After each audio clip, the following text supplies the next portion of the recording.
आज से हम अपनी ट्रेडिंग की जर्नी को स्टार्ट करेंगे। मतलब यहाँ पर हम सीखेंगे कैसे हम ट्रेडिंग को स्टार्ट करें और कैसे एक प्रोफेशनल लेवल तक जाएं। जिस सीरीज में हम ट्रेडिंग की सभी टॉपिक को कंप्लीट करेंगे, जहाँ से आप एक बिगिनर स्टेज से लेके आप प्रोफेशनल स्टेज तक सब कुछ सीख सकते हो। With strategy, money management, risk management, psychology, emotion controlling, सब कुछ। तो जैसे सेकंड फ्लोर पर जाने के लिए सबसे पहले हमको सीढ़ी चढ़नी पड़ती है, वैसे ही ट्रेडिंग में हम शुरुआत से छोटे छोटे स्टेप लेंगे, जिसमें का पहला स्टेप है यानी कि चैप्टर है इंट्रोडक्शन, जहां पर हम देखेंगे ट्रेडिंग और मार्केट क्या होता है, प्रॉफिट कैसे बनता है, लॉस कैसे होता है, कैपिटल क्या होती है, सब कुछ जो कि आपको एक नए ट्रेडर के तौर पे जानकारी होनी चाहिए। बस इसी को हम इंट्रोडक्शन कहेंगे। So let's start the video. तो चैप्टर नंबर 1 इंट्रोडक्शन, जिसका पहला पॉइंट है व्हाट इज ट्रेडिंग। आखिर ट्रेडिंग है क्या। देखो, अगर हम ट्रेडिंग की बिल्कुल सिंपल डेफिनेशन दे तो आपको किसी चीज को कम में बाय करना है और ज्यादा में सेल कर देना है, या फिर ज्यादा में सेल करना है और कम में बाय करना है। बेसिकली बाइंग प्राइस उसका कम होना चाहिए और सेलिंग प्राइस हाई होना चाहिए, और जहां से इन दोनों के डिफरेंस को हम प्रॉफिट कहते हैं। Point number 2, how trading works.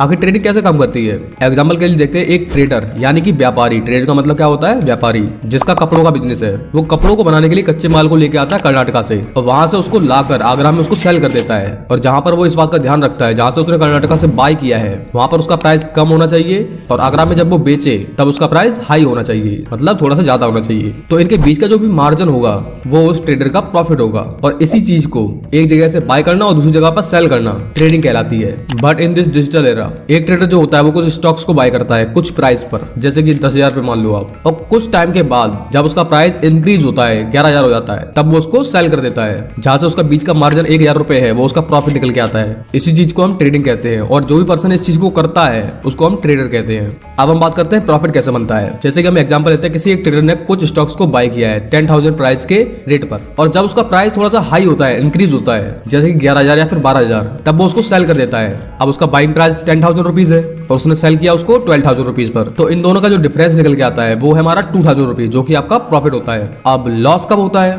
अगर किसी एक पर्सन ने किसी चीज को बाय किया है 10,000 रुपीज पर वो इंक्रीज होने की जगह पर डिक्रीज हो गया, यानी कि कम हो गया है, यानी कि वो 8,000 रुपीज पहुंच गया है। अब उसको सेल करना ही पड़ेगा। एक ट्रेडर किसी भी चीज को ज्यादा देर तक होल्ड नहीं कर सकता है, चाहे प्रॉफिट हो चाहे लॉस हो। अब उसका बाइंग प्राइस था 10,000 रुपीज, उसने उसको सेल किया 8,000 रुपीज पर, तो जो बीच का डिफरेंस निकल के आता है वो है 2,000 रुपीज। अब यहाँ पर बाइंग की थी उसने हाई प्राइस पर और सेलिंग उसने लो प्राइस पे की है, तो यहाँ पर आपका लॉस निकल के आता है। तो ये थे प्रॉफिट कैसे होता है और लॉस कैसे होता है। अब बात करते हैं थर्ड पॉइंट की, जो कि है कैपिटल। किसी भी बिजनेस को स्टार्ट करने के लिए आपके पास कुछ पैसों की जरूरत होती है। जैसे कि आप कहीं से कच्चा माल लेने जा रहे हो, उसके लिए आपके पास पैसे होने चाहिए। हर काम उधारी से नहीं चलेगा। तो जो आप इनिशियल इन्वेस्टमेंट करते हो उसको हम कैपिटल या फिर फंड बोलते हैं, और इसके बारे में आपने ट्रेडिंग में बहुत बार सुना होगा। एक पॉइंट को और नोट कर लीजिए, आपकी एक्सपेक्टेशन जितने ज्यादा प्रॉफिट की है, आपके पास कैपिटल भी उतना ही होना चाहिए, क्योंकि हर बार पैसे डबल नहीं होते हैं। कुछ पार्ट ही प्रॉफिट की एक्सपेक्टेशन रखते हैं हम यहाँ पर। अब पॉइंट नंबर 4 जो है टाइप्स ऑफ मार्केट्स, मतलब लोग कहां कहां पर ट्रेड करते हैं। Number 1 stock market. Stock market में हम स्टॉक्स पर ट्रेड करते हैं। Number 2 commodity market. Commodity market में cotton, oil, gas, gold, silver, ETC बहुत सारी चीजें हैं, इन पर हम ट्रेड करते हैं। नंबर 3 करेंसी मार्केट, जिसको हम फॉरेक्स मार्केट भी बोलते हैं। यहाँ पर हम करेंसी के कुछ पेयर्स को ट्रेड करते हैं। Number 4 crypto market. यहाँ पर सभी क्रिप्टो करेंसी की ट्रेडिंग होती है, जैसे कि बिटकॉइन हो गया, एथेरियम हो गया। Number 5 money market. यहाँ पर corporation, banking institutions, companies short term investing करती हैं। अब हम बात करते हैं पॉइंट नंबर 5 की, टाइप्स ऑफ ट्रेडिंग्स।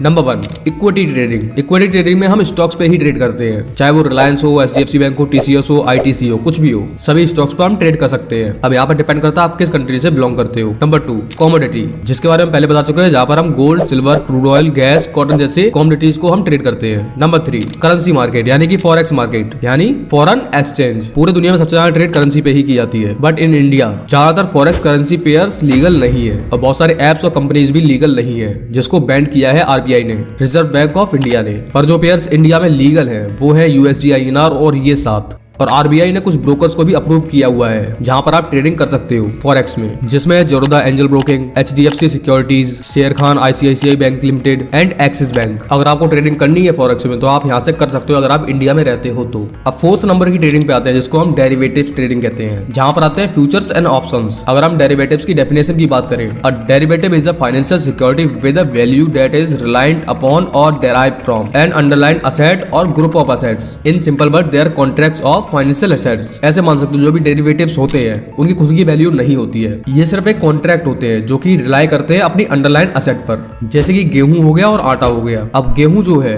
वो मेन चीज है जिसको हम अंडरलाइन एसेट बोलेंगे। अब इसका जो प्रोडक्ट है वो है आटा, तो आटा कहां से लिया गया है? वो लिया गया है गेहूं से, तो जो आटा हो गया वो हमारा हो गया डेरिवेटिव और उसका अंडरलाइन एसेट क्या होगा? गेहूं। अब इसी तरीके से जो रिलायंस का स्टॉक है वो है अंडरलाइंग एसेट। अब जब हम इस स्टॉक के ऑप्शन या फ्यूचर पर ट्रेड करेंगे वो होंगे हमारे डेरिवेटिव्स। सो बेसिकली डेरिवेटिव्स अपने अंडरलाइंग एसेट पर डिपेंड करते हैं, जिस तरीके से उसका अंडरलाइंग एसेट मूव करेगा डेरिवेटिव ही वैसे ही मूव करेंगे। अब हम बात करते हैं टाइप्स ऑफ डेरिवेटिव्स। डेरिवेटिव्स के बेसिकली 4 पार्ट्स होते हैं। Number 1 options, number 2 futures, number 3 forwards and number 4 swap. Derivative का use basically risk managing and hedging के लिए किया जाता है, पर अब ज्यादातर लोग इसका यूज ट्रेडिंग के लिए ही करने लगे हैं। अब बात करते हैं 5th नंबर ट्रेडिंग टाइप की, जो कि है क्रिप्टो करेंसी, जो कि आज के टाइम में बहुत ज्यादा हाइप्ड है। दुनिया में सबसे ज्यादा ट्रेड की जाने वाली क्रिप्टो है Bitcoin, Ethereum, Tether, BNB and XRD। अब हम बात करते हैं क्रिप्टो ट्रेडिंग के कुछ बेस्ट प्लेटफॉर्म्स की, Mudrex, WazirX, Binance, CoinSwitch, Kuber and जेपी। अब हम आते हैं पॉइंट नंबर 6 पर, जो है टाइप्स ऑफ ट्रेडिंग स्टाइल्स, मतलब लोग किस किस तरीके से ट्रेडिंग करते हैं। नंबर 1 स्कैल्पिंग,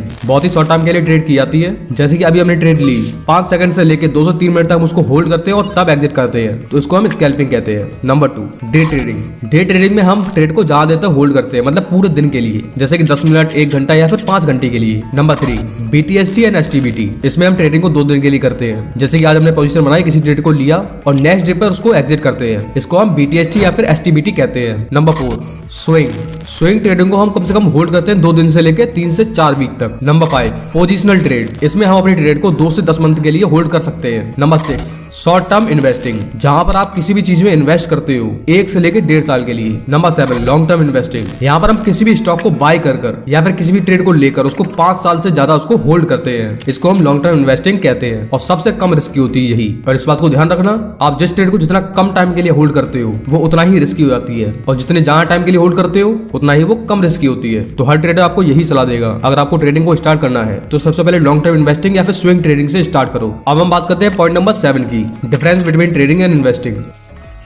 देखो चाहे ट्रेडिंग हो या फिर इन्वेस्टिंग हो, सभी का गोल यही होता है कि उसको पैसे बनाने हैं। तो फर्क कहां से आता है इनमें, तो चलिए जानते हैं। तो जो इन्वेस्टिंग होती है वहां पर हम किसी भी स्टॉक, क्रिप्टो, प्रॉपर्टी, बॉन्ड या फिर गोल्ड को बाय करते हैं या फिर ट्रेड करके उसको होल्ड करते हैं 1 साल से ज्यादा के लिए, और इसी को हम इन्वेस्टिंग कहते हैं। और जो भी पर्सन इसको करता है उसको हम इन्वेस्टर कहते हैं। अब बात करते हैं ट्रेडिंग की। कोई भी पर्सन किसी इंस्ट्रूमेंट को बाय करता है, स्टॉक हो गया, क्रिप्टो हो गया, डेरिवेटिव, फ्यूचर, गोल्ड, कुछ शॉर्ट टाइम के लिए, जैसे कि 5 मिनट से लेकर 12 महीने तक, और वो इस बीच में इसको सेल कर देता है। तो इस टाइम पीरियड में जो ट्रेड की जाती है उसको हम ट्रेडिंग कहते हैं, और जो भी पर्सन ये करता है उसको हम ट्रेडर कहते हैं। इन सिंपल वर्ड्स, अगर आप किसी चीज को बाइंग सेलिंग कर रहे हो 1 साल से कम के लिए तो उसको हम ट्रेडिंग कहेंगे, और 1 साल से ज्यादा लेके जाते हो तो इन्वेस्टिंग। और जहां पर सबसे ज्यादा पॉपुलर है डे ट्रेडिंग, जैसे आपने आज कोई ट्रेड ली और आज ही आपने उसको एग्जिट कर दिया। अब हम बात करते हैं एनालिसिस डिफरेंस की, मतलब इन्वेस्टिंग और ट्रेडिंग में क्या डिफरेंस होता है एनालिसिस करने के टाइम पर। जैसे कोई भी इन्वेस्टर है, अगर उसको पैसा हो अपने कहीं पे इन्वेस्ट करना है, जैसे कि स्टॉक्स में, तो वो सबसे पहले कंपनी की बैलेंस शीट चेक करेगा, मैनेजमेंट कैसा है वो चेक करेगा, पास्ट ग्रोथ कैसी है, उसके फ्यूचर गोल्स क्या है, रेवेन्यू क्या है, प्रॉफिट क्या है,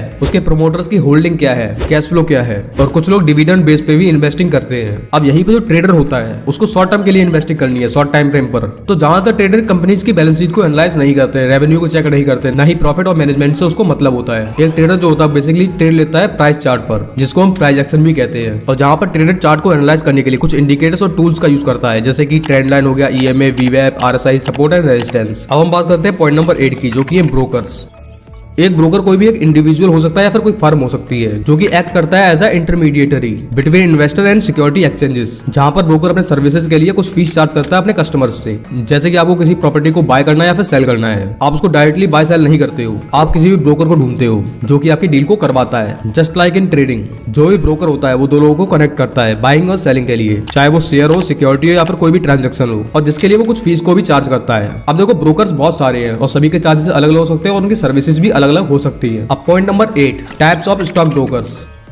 देखो मेनली स्टॉक ब्रोकर्स 2 टाइप के होते हैं। Number 1 full service brokers, number 2 discount brokers. अब इन दोनों में डिफरेंस क्या है? फुल सर्विस ब्रोकर्स, इनकी ट्रांजैक्शन चार्जेस हाई होते हैं, आपको जो भी टर्नओवर होगा उसके परसेंटेज पर, और यहीं पे डिस्काउंट ब्रोकर्स में, जैसे कि इनका नाम है डिस्काउंट ब्रोकर, इनके ट्रांजैक्शन के चार्जेस बहुत कम होते हैं और कुछ अमाउंट तक फिक्स होते हैं, और जहां पर डिलीवरी फ्री होती है। Number 2 services. Full service broker आपको बहुत सारी सर्विस प्रोवाइड करता है, जैसे कि trade execution, investment advice, research report, financial planning, retirement planning, personalised service for individual individual clients need और एक पर्सनल रिलेशनशिप मैनेजर भी प्रोवाइड किया जाता है। और जहाँ पर डिस्काउंट ब्रोकर्स में यहाँ पर आपको ये बेसिक सर्विसेज को प्रोवाइड करते हैं, जहाँ पर फोकस किया जाता है आपकी ट्रेड एग्जीक्यूशन पर, ऑनलाइन प्लेटफॉर्म पर, जहाँ से आप अपने इन्वेस्टमेंट और ट्रेडिंग को मैनेज कर सकते हो और जहाँ से आप मार्केट डाटा को देख सकते हो और जहाँ से आप कुछ बेसिक रिसर्च को भी परफॉर्म कर सकते हो। नंबर 3, फुल सर्विस ब्रोकर में आपको एक फैसिलिटी और प्रोवाइड की जाती है। आप इनके ऑफलाइन ऑफिस में जाकर वहाँ पर आप बैठकर ट्रेड कर सकते हो अगर आपको कुछ समझ में नहीं आता है। पर डिस्काउंट ब्रोकर में ऐसा कुछ भी आपको प्रोवाइड नहीं किया जाता है। पहले तो इनके ब्रांचेस हर जगह पे नहीं होते हैं जहाँ पर आप जाकर ट्रेड कर सको। नंबर 4, फुल सर्विस ब्रोकर में जो आपकी अकाउंट ओपनिंग फीस होती है वो काफी ज्यादा हाई होती है, क्योंकि ये आपको काफी ज्यादा सर्विस प्रोवाइड करते हैं। वहीं पे डिस्काउंट ब्रोकर में बहुत सारे ब्रोकर्स आपको फ्री अकाउंट ओपनिंग प्रोवाइड करते हैं और कुछ ब्रोकर्स कुछ छोटा सा अमाउंट लेते हैं। अब इन दोनों ब्रोकर्स में काफी ज्यादा डिफरेंसेस हैं, तो आपको कौन से ब्रोकर में अपना अकाउंट खोलना चाहिए। देखो, जो फुल सर्विस ब्रोकर्स होते हैं ये उन लोगों के लिए होते हैं जिनके पास नॉलेज कम है और वो जहाँ रिस्क लेना नहीं चाहते अपने पैसों पर, तो वो लोग फुल सर्विस ब्रोकर्स को चूज करते हैं जहाँ से उनको इन्वेस्टमेंट और ट्रेडिंग के लिए हेल्प मिलती रहे, फिर चाहे उनको ज्यादा ही चार्जेस क्यों ना पे करना पड़े। अब डिस्काउंट ब्रोकर्स किसके लिए है? जिसके पास थोड़ी सी इन्वेस्टिंग और ट्रेडिंग की नॉलेज है और वो सीख सकता है, या फिर वो नहीं चाहता हो किसी भी ब्रोकर को ज्यादा चार्जेस पे करना, तो वो डिस्काउंट ब्रोकर्स को चूज कर लेता है। अब ये सब आपके ऊपर, आप फुल सर्विस ब्रोकर को चूज करते हो या फिर डिस्काउंट ब्रोकर को चूज करते हो। अब हम बात करते हैं लिस्ट ऑफ टॉप ब्रोकर्स।